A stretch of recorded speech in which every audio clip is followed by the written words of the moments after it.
Hello, and thank you for choosing the Legacy Lawyers as your source of information.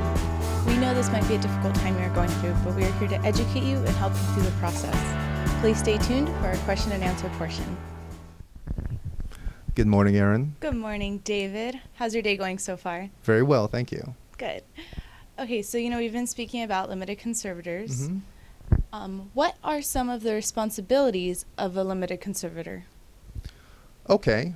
Well, generally speaking, the responsibilities of the conservator is to exercise their powers in a manner which promotes self-reliance, independence, and as close to a normal life as possible for the limited conservatee, while acting as conservator to ensure their protection. So, as I discussed before, there are 7 powers in which a conservator can be awarded by the court. And I said before, whatever power is given to the conservator is then taken away from the limited conservatee. So, for example, if a limited conservator is appointed and is given the power to determine where the limited conservatee resides, well, it is the responsibility of the conservator to make sure that that residence is appropriate.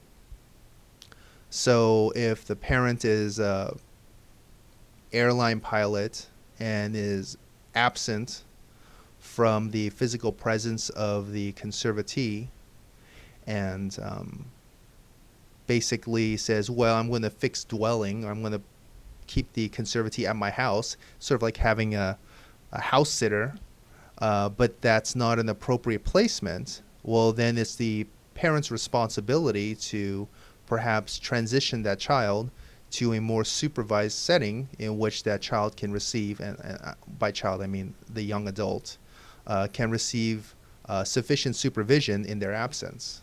So that is an illustration of a power being given and how that is responsibly managed. So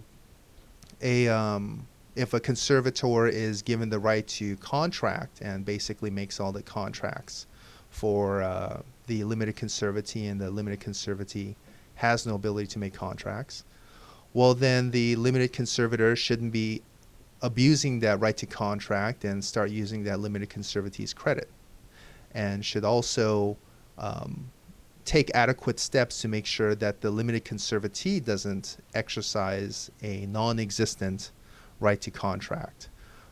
For example, if the limited conservatee is receiving applications, pre-approved applications for credit cards, the limited conservator should contact those institutions and say, well, please stop sending me or sending my child all of these credit card applications.